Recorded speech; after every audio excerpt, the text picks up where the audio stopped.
Hey, my name's Linden. I'm 26 years old. Lived in Memphis my whole life up until 2018 when I moved to Kobe, Japan for the JET program. My name is Erik. I am 26 years old. I was born in Memphis, Tennessee. I majored in English, and now I am teaching it in Kobe, Japan, as part of the JET program. We met our senior year at the University of Memphis, hit it off, got hitched, and decided to move to Japan to teach English together. We live just outside of the city center in our pink house, enjoying comfy city living together. We married just before starting JET. Good morning, Erik. Oh, good morning. Oh, what you cooking? Oh, it's just some rice. Oh, wow. Looks great. And getting used to life in Japan together has been quite the adventure. Kobe is one of the biggest cities in Japan, but we're still able to live easygoing lives.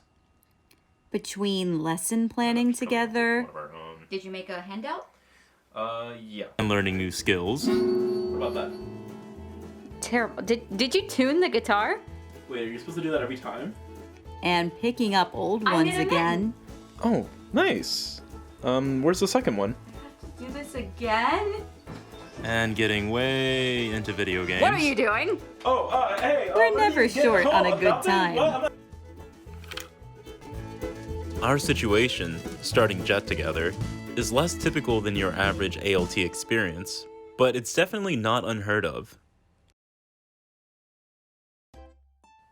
So, you've been on JET for Yeah. 2 years now, and your experience starting out, how was it? Like, were you in high school?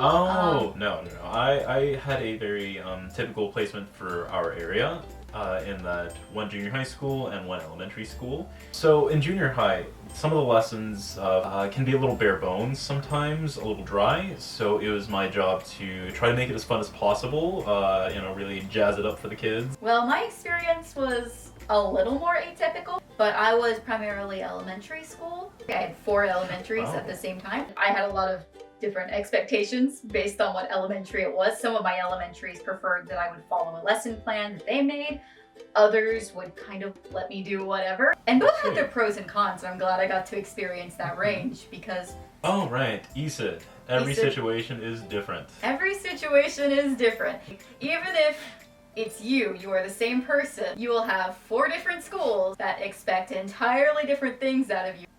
Yeah. So that brings us to 2020, I think. Right. Because 2020 it's kind of been a different cat in the bag. This is a curriculum change for elementary specifically. As far as I know, junior high school is pretty much the same. Yes. For 5th and 6th grade elementary students specifically, English has become a subject. Yeah, so I'm hearing you. And you're like, oh, if English wasn't a subject before, then what was it? Yeah, I can hear you.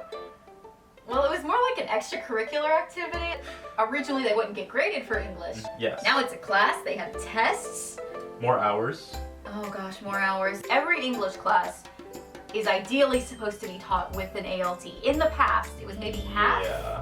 Yeah. But now it's supposed to be 100%. Every English class needs to be with an ALT.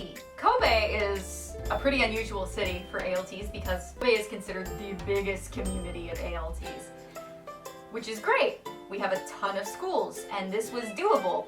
With the 50 or 60 new ALTs, we were also planning to bring on. Almost 200 ALTs, Yeah. but that has since changed, and we have less than that. So We're so excited for the new 50 or 60 to be joining us whenever that when they do. is. But until then, Yes. so our schools are doing their best. We both actually got transferred full-time to elementary. Yes. I would say most schools are making it work though. Yes. Like it's not ideal, but we're making it work. We've done very well to adapt. There have been some changes implemented to accommodate these times that we live in now. And that, first off, masks all the time. Masks, relatively common in Japan anyways, but now it's required. Yes. Part of the uniform, basically. Basically, yes. As well as hand washing In between and every class. no more high fives. Some distance between their seats. And a big part of the ALT's job is promoting communication in the classroom.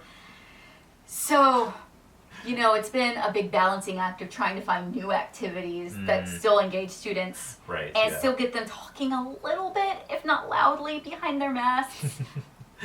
But, you know, it's doable. Right now, multiculturalism is even more important than it's been in a long while. Our job at the JET program extends beyond just teaching English, but also acting as cultural ambassadors. We don't want any of our students to forget that, in spite of our differences, we're all on this planet together. This is our home.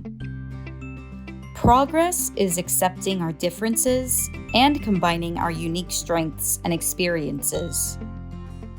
Being a part of the JET program at this time, I think, is an amazing opportunity to spread that message.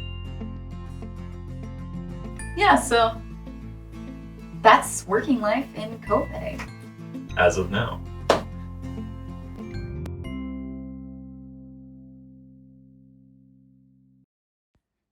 So, we've been talking a lot about Kobe.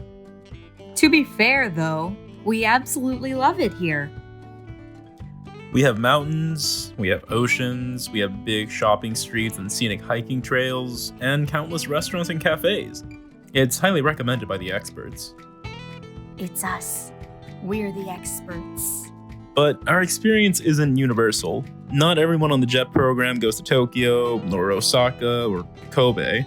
So, to beg the question, I'm interested in the JET program, but what if I'm sent to teach in the countryside? This is Patrick. He's from Nashville. We met in Tennessee before takeoff. Though he is also placed in Kobe, he's developed something of a passion for taking the roads less traveled in Japan. What experiences shaped your time in Japan? Because we live in Kobe, which is a very metropolitan city, which I think can really wear you down over periods of time, living in a kind of a city environment. Because I know in JET, some anxiety that people have is being placed in a very remote environment. And they think like, oh no, what am I going to do here? This town has 500 people in it, and I'm expected to live there. It's a fishing village with one school with 8 students. I think some of my most memorable experiences personally have been going to, central Shikoku. I went mountain climbing for a short while, hitchhiking around Shiga. I've met a lot of people who are just super friendly, and because maybe they don't have many opportunities to talk with foreign people, whenever I go out there, I've always noticed that people are just so friendly and they're so willing to talk to you about their experiences, and they want to know about your experiences and who you are. And it's just been a really nice and just kind of really good experience to learn more about, a big majority of Japan that a lot of people don't see. When you go to a city like Osaka or Tokyo, you don't get the same experience? They don't really care so much? In my experience, no. When I go to Osaka, when I go to Tokyo or wherever, I feel like, for the most part, people are like, they see people like us, and they're very used to seeing us. And, that's not a bad thing, but, you don't really have a lot of opportunities to just talk to a stranger.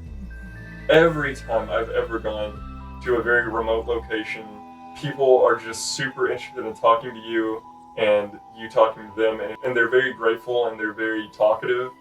And I've made a lot of friends that way, going traveling, skiing, snowboarding. There's a lot to do in the Japanese countryside. And I think it's very rewarding. Cultural exchange. Trademark. And I think if you are in JET and you randomly get placed in the middle of nowhere town, I think you may be overlooking the fact that you can really enjoy meeting people and talking to people more than perhaps a lot of us in the city, because they're just, why is this foreigner all the way out in the middle of Hyogo-ken where, there's only, 5,000 Japanese people and no foreigners, why are they here? And they're very interested and they're very friendly.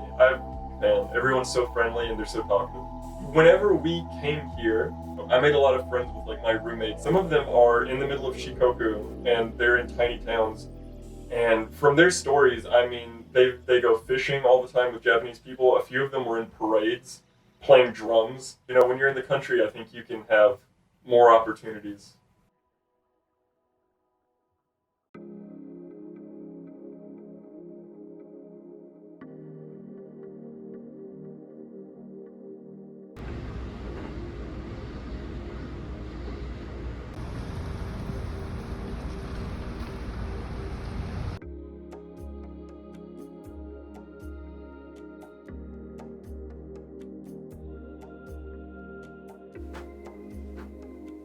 Hey, I'm home.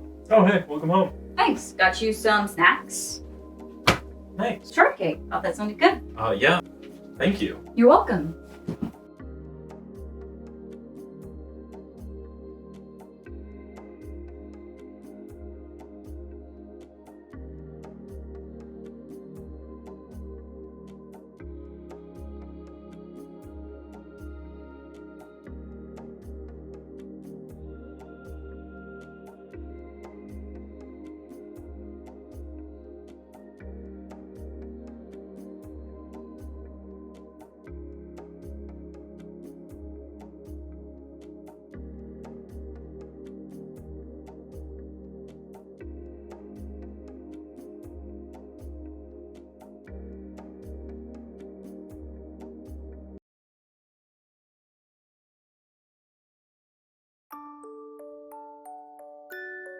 Though we're thousands of miles from our home, we're always trying to find ways to bring the Mid-South to Japan. When we're feeling particularly nostalgic, we might whip up some Southern-style food and share it with friends. And reminders of Memphis tend to pop up in places we least expect.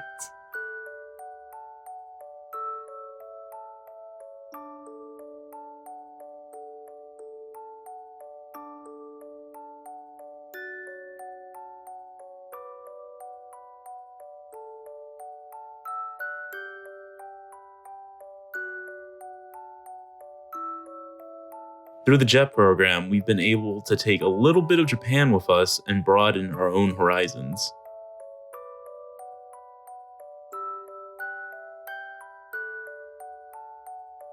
I hope that we've been able to share a little bit of Memphis with Japan too.